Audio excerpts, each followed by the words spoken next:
Hey everyone, I'm Buongiorno from Sorrento in Italy. Today's the 12th day of our epic European adventure, and the plan is to get a ferry boat all the way to the nearby island of Capri. After we finish exploring Capri, we're going to take another ferry boat south to Salerno. And at Salerno we're going to board a sleeper train, the first one of this trip, which will take us all the way to Venice, where we'll arrive tomorrow morning. But first we're going to go for some breakfast.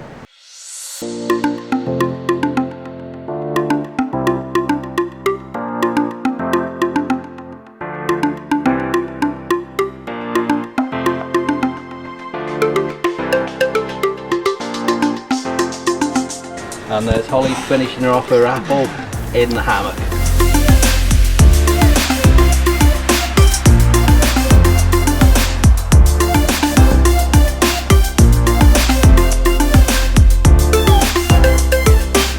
We've just left our apartments and now we're walking to the ferries. To get there we're going to take a lift down to the lower levels by the coast, turn right and get to our ferry. Our ferry departs at 11:15. But we need to be there about 15 minutes early to collect our tickets. So we'll see you down there. So this lift will take us down to the coast area. Normally I'd walk, but not with these cases. And the cost is €1.30 each way, or €2 each return.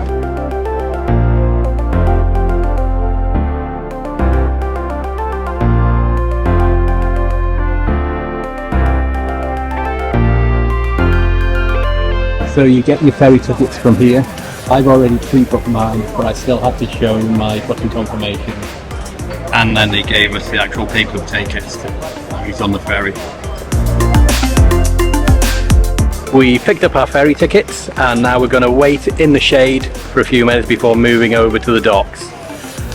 Just that walk down from our hotel to the ferry terminal, I don't know if you can see, but I'm actually pouring a sweat, just like I'm in the shower. So hot, so hot, so humid as well. That's to be expected, I guess, when you're lugging two big backpacks on you and you're walking through this heat. Oh well, part of the fun, isn't it?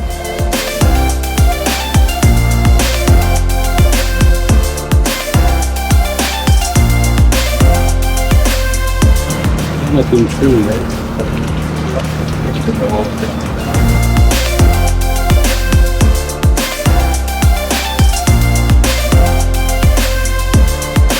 And we boarded the ferry to Capri. It should only be about 25 to 30 minutes. Huh?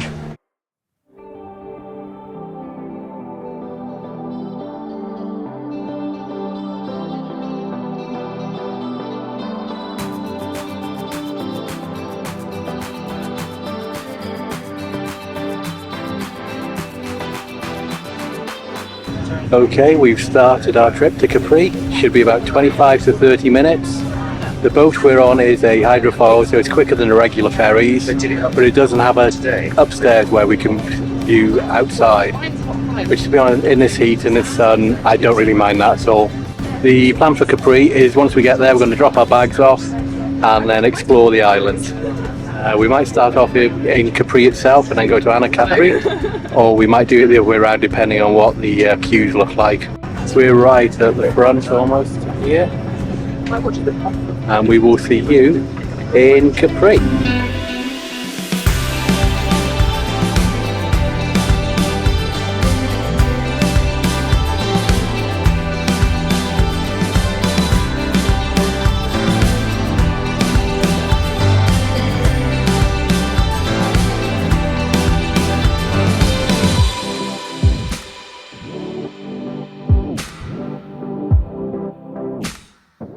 So we've left our luggage in this shop here. It's €8 for the day for the two bags.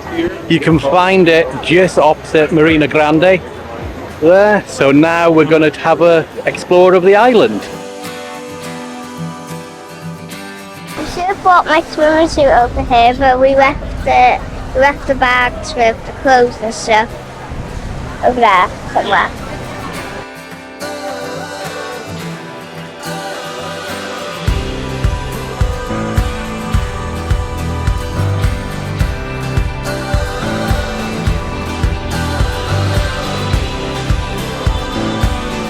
are waiting in the line for the bus to Anacapri, aren't we, Holly?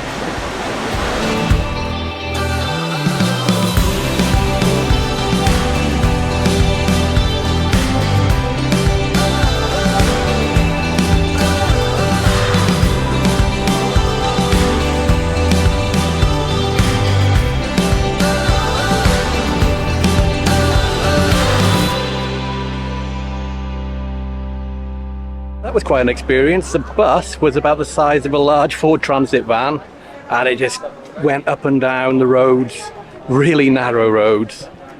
So we're in Anacapri now. We're going to have a look for somewhere to eat, and then we're going to go up on the chairlift to the top of the hill over there. But yeah, it took about 20-25 minutes to get here by that bus, and let's find somewhere to eat. Let's look at that menu there too, Matthew.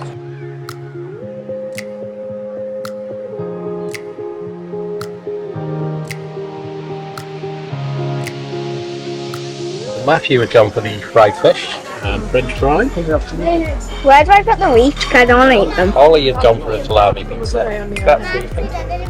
I guess I'll just take off the reefs at the same time as me taking off the cheese. And I have And I gone roll for up my a sleeves. seafood salad. I'm rolling up my sleeves, sweet. Big little bugger there with claws and eyes.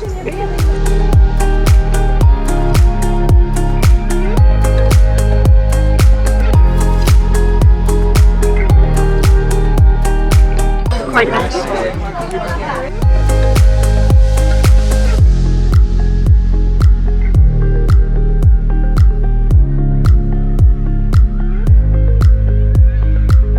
If you eat a watermelon seed, that watermelon grows inside of you.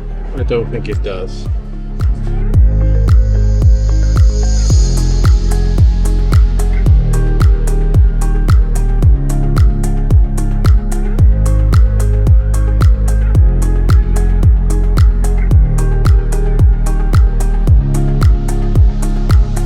So me and Holly are on the same one.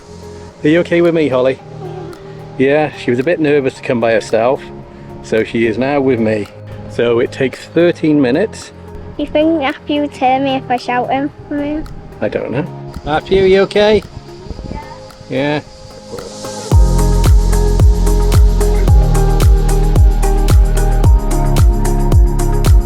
The cost to go on the chairlift is €12 each for a round trip, so three of us, it was €36. It takes about 13 minutes to get to the top, and obviously the same again to come back down again. Once we do get to the top, we're going to have panoramic 360 views of the whole island and the amazing spectacular coastline around us.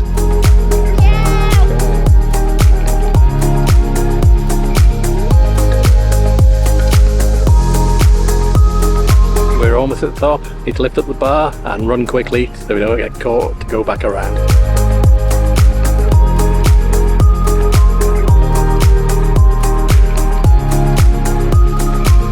And this is the view people come for when they go up the chairlift.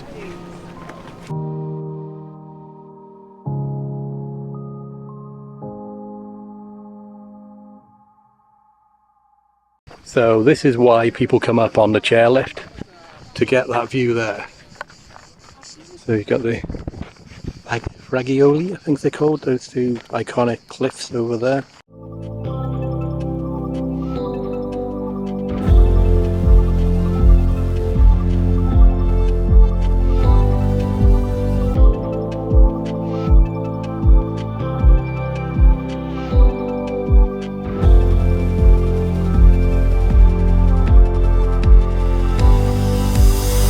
Do you want to go back down? Yep. Do you want to go back down, Holly? Yeah. We've been up here for about 20 minutes and we've decided to head back down on the chairlift. So Matthew is holding the bag, which is going to make my life a lot easier because I'm holding the Holly.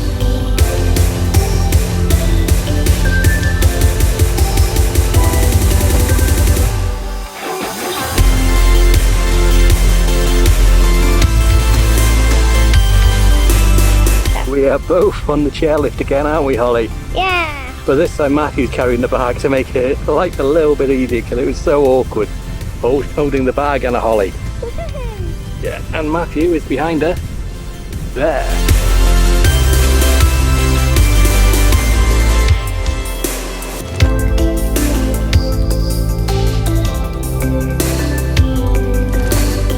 Even though you only spend about 15 to 20 minutes at the top of the cliff, I'd still recommend this chairlift ride to the top just to see those spectacular views and to get your photographs.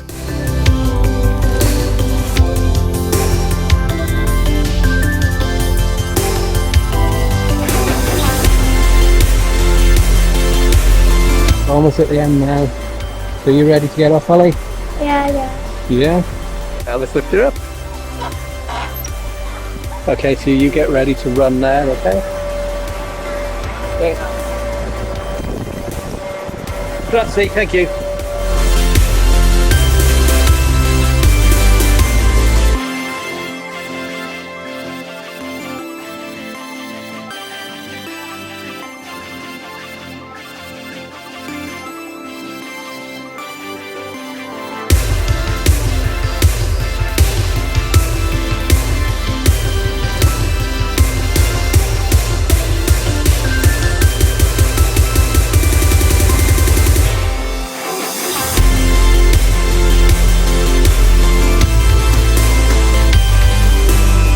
We've had a nice little walk around Anacapri, we've had to see the sights, had a drink, and now we're going to get the bus back to Capri.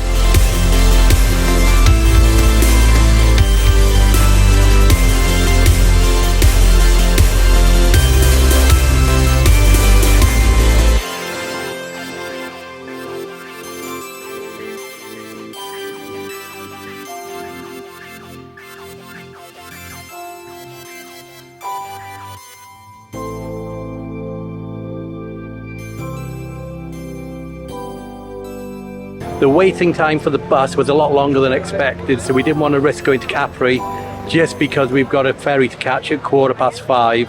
It's currently 4:30, and if we went to Capri there might be a small possibility of missing our bus if it took a long time to get from Capri back to Marina Grande.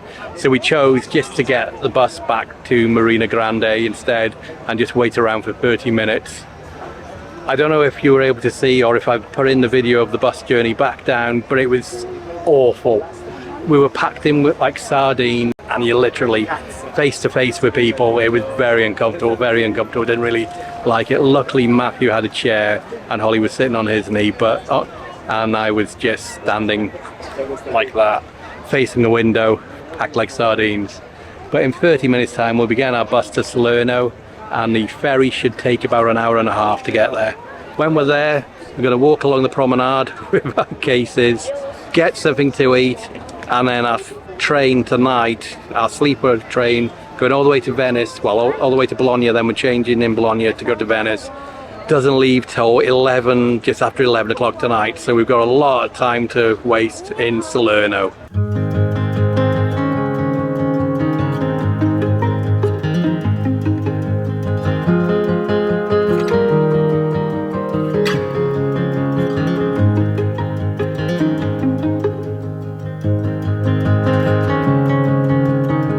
So these are our tickets from Capri to Salerno, and they depart at 5:15.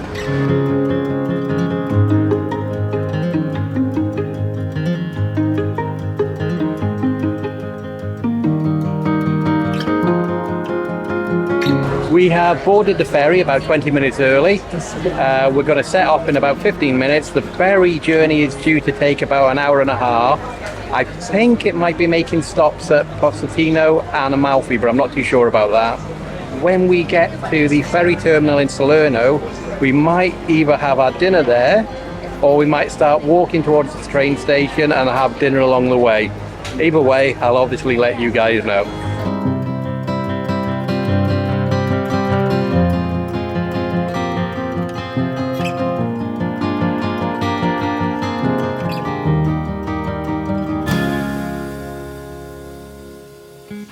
Are you looking forward to the ferry journey? I'm tired though. You're tired? You're probably going to go to sleep.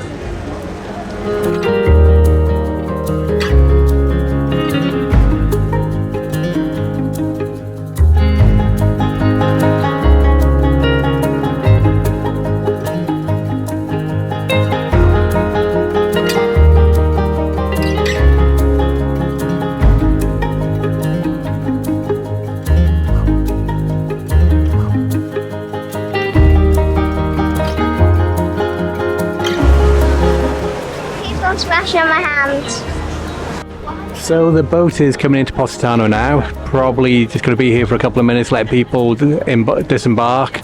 Probably a few new people coming on board, and then we'll move on to Amalfi.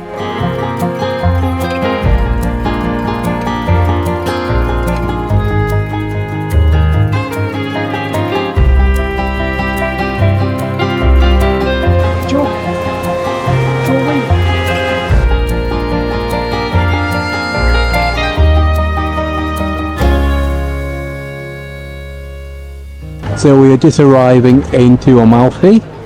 Again, just like in Positano, they'll be taking a short break here just to offload passengers and some new passengers getting on.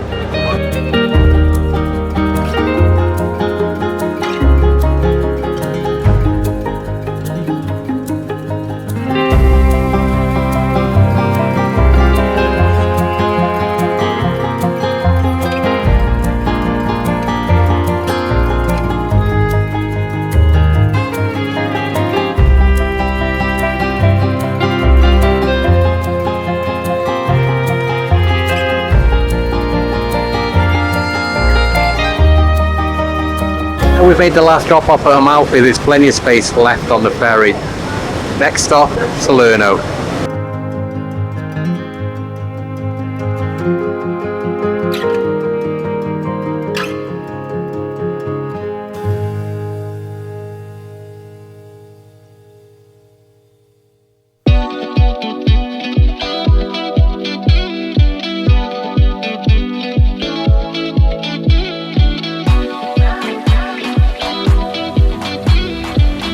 We have just arrived at Salerno on the Amalfi jet boat just behind us. We're here for about another 4 hours, and then we're catching our sleeper train from the main train station, and that's going to take us all the way to Bologna. But in the meantime, we're going to find somewhere to eat our dinner.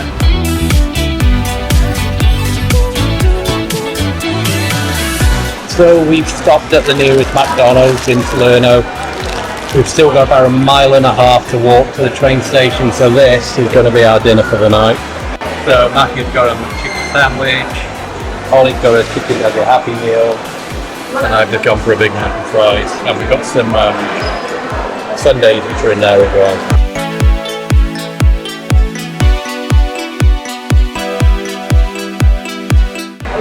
Matthew, are you dipping your chips in ice cream again?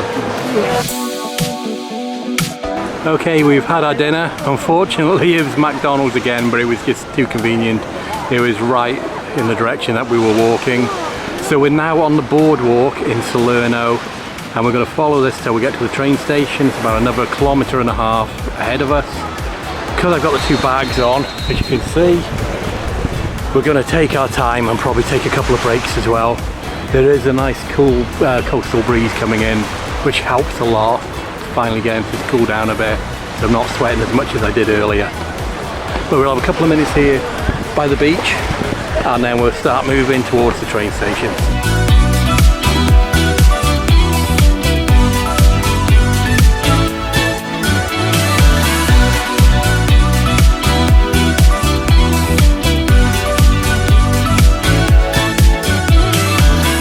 I don't know what that's all about. It's on a basketball court, but they're not playing basketball. No, what it is. Anyway, we've got about 750 meters to go to the train station. It's still as hard going as ever with these 2 packs on. Like I said earlier, we're taking breaks every couple of 100 meters or so, just because it's hot. Although it's not as hot as it was earlier. So about another 100 meters, we're taking another break.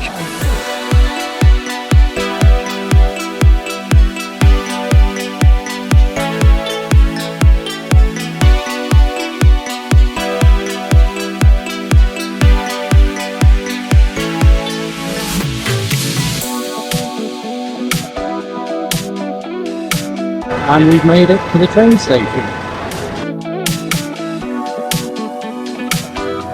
We have made it to Salerno train station with 2.5 hours to spare, so we've got nothing to do for 2.5 hours. I was hoping we could sit down and have a drink, but the cafe behind me is closed, and there's nothing else we can do at this train station.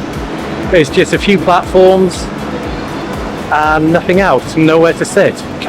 We've walked around, I left Matthew and Holly with the bags and there's absolutely nowhere to sit, so we're just going to plop our bags down and sit on the ground for a couple of hours, and then hopefully we'll get a platform for our trains. We have made it onto the board. Milan Centrale, 11:33, platform 3. As we've got a couple of hours here at Salerno train station, I thought I'd give you a bit of brief background to why we're actually on this trip. Well, as you know, as everybody knows at the moment, travel has been pretty difficult for the last couple of years. And our original plan for last summer, so the summer of 2021, was to travel overland from North Wales, where we live, all the way to Hong Kong by using the Trans-Siberian, Trans-Mongolian, and then all the way through China.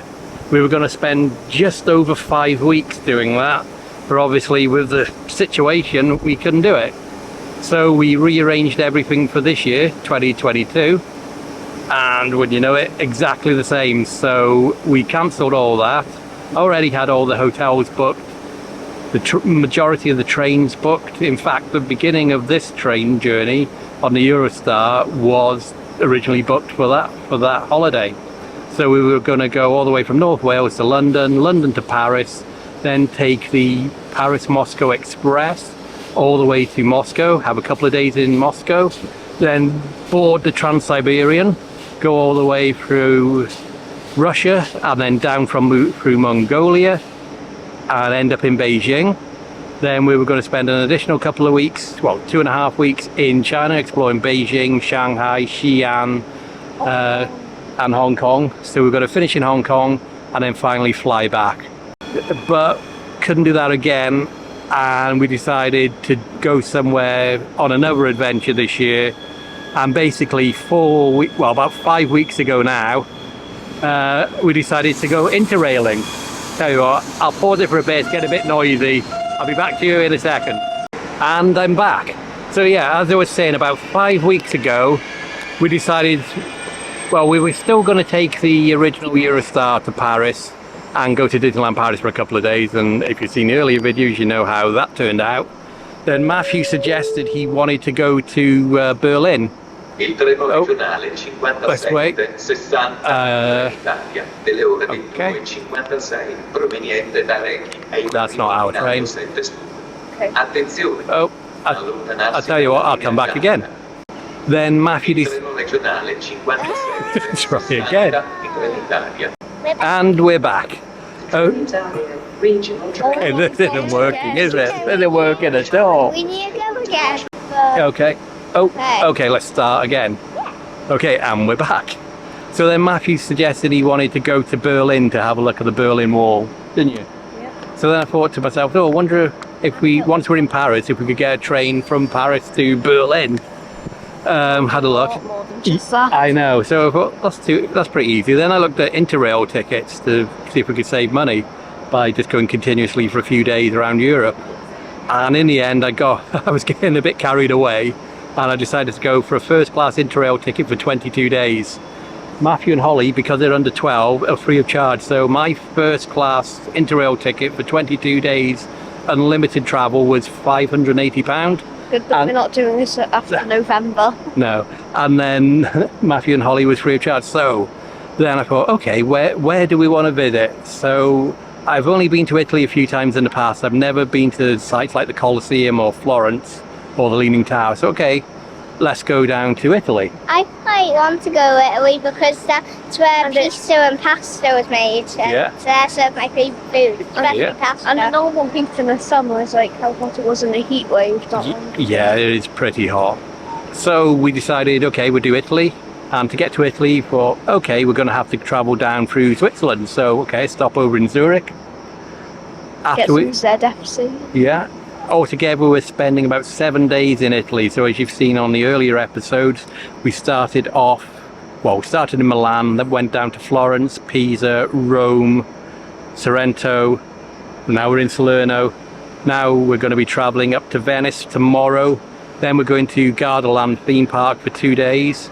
Then we're going to go up to Vienna. And there's a pool in the Gardaland. Yeah, we're staying in the Gardaland Hotel where there's a swimming pool, and we're looking forward to that. We're really looking forward to that.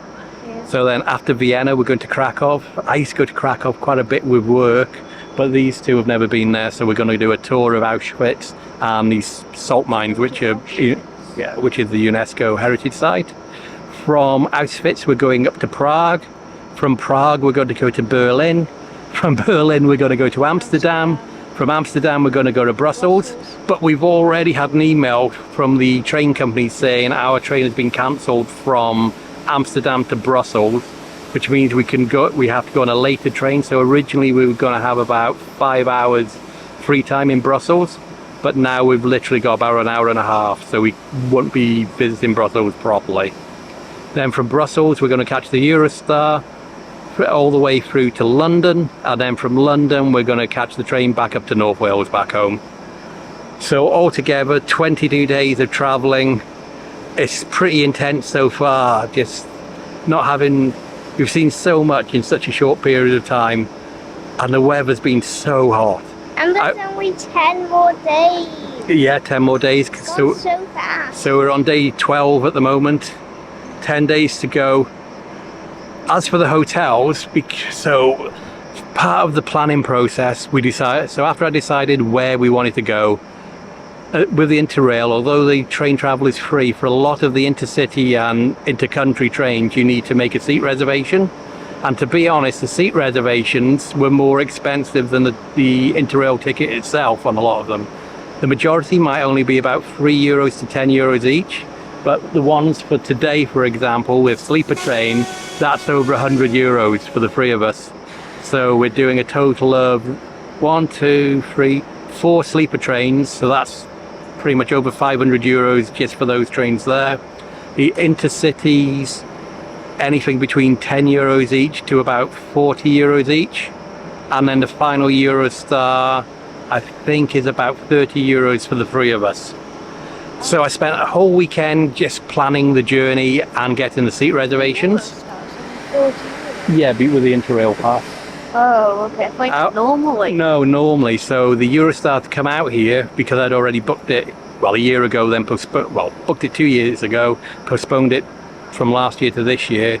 That was a bargain because I booked so far in advance. It was only £118 for the three of us. That's with no Interrail discount or anything like that. The actual tickets were £118. And now I don't know where we're going to go in October either. No. We're going to Paris again. So after spending one whole weekend booking seat reservations to make sure we knew where we were going, the following weekend I then booked hotels.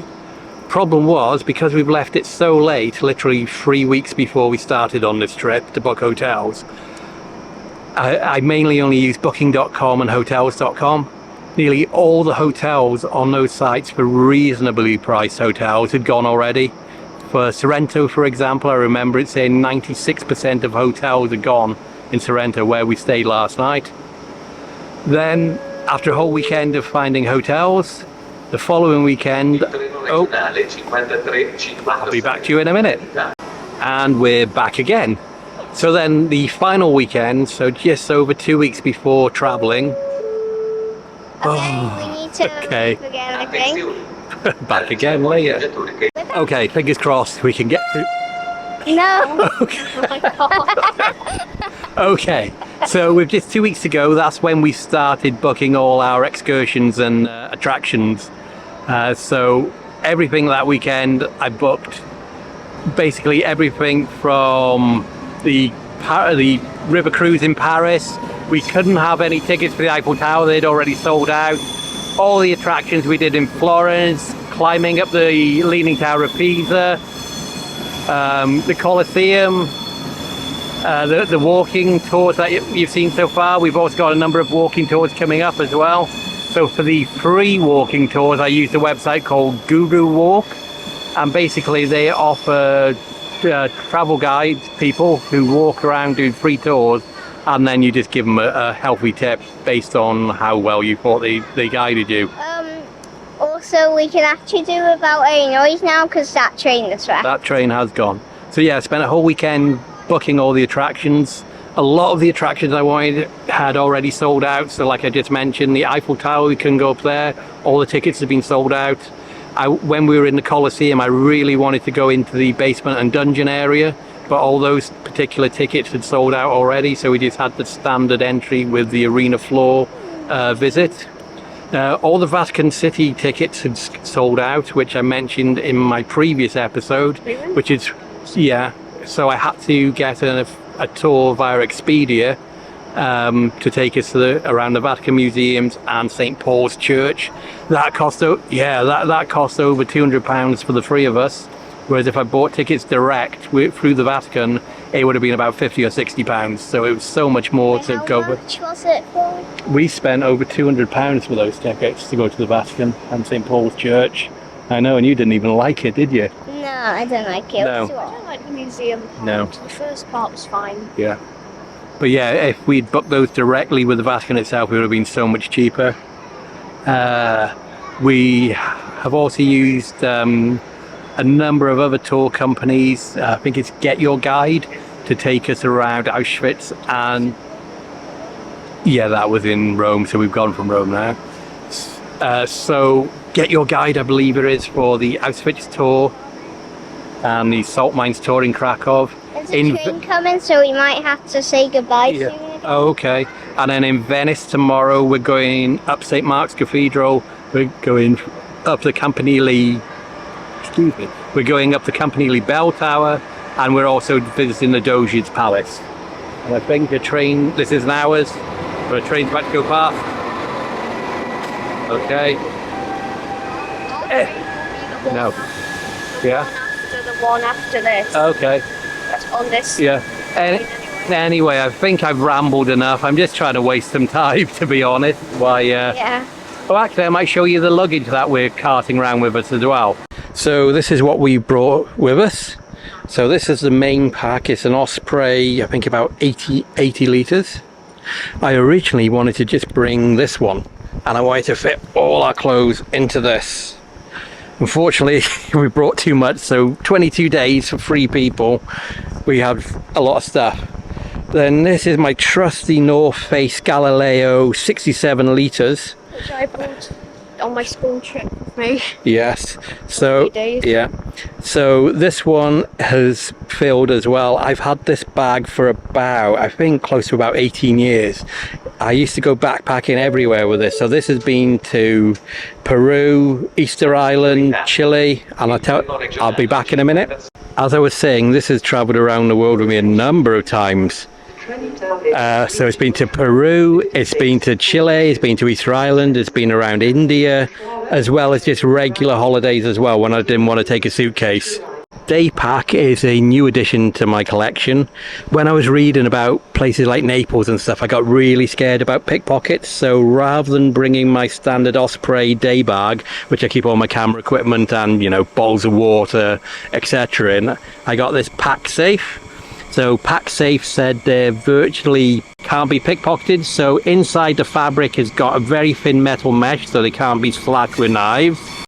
So this has a secure lock system for the zips, so basically you can't unzip it unless you clip that over, then slip that around, and then you can undo the zips.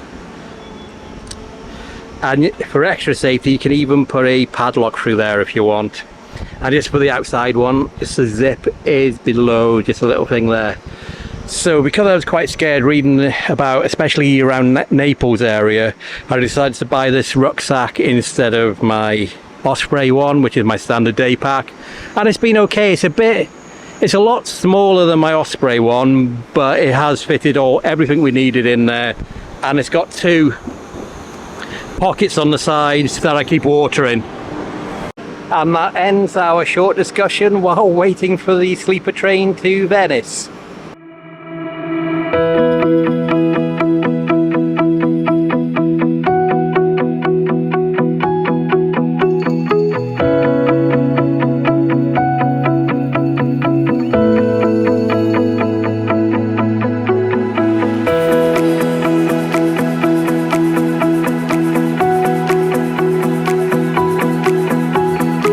This is our compartment. We have 3 beds.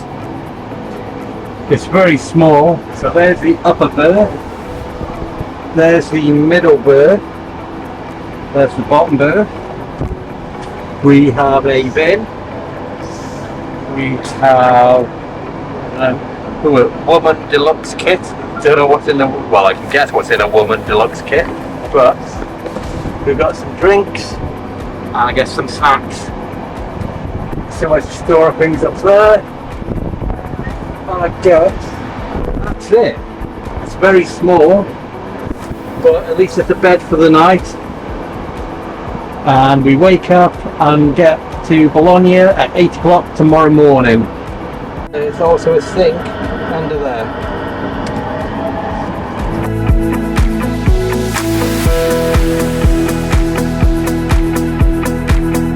I think I won't fall because it's kind of like tight, so I don't think I'll fall if I'm under here.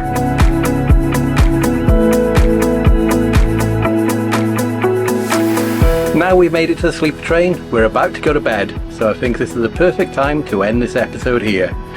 If you've made it this far, thanks so much for watching, and here's Holly with a special message. If you like this video, please remember to like, subscribe and hit the notification bell button. Bye! Bye! Next time on Travelshorts Epic European Adventure.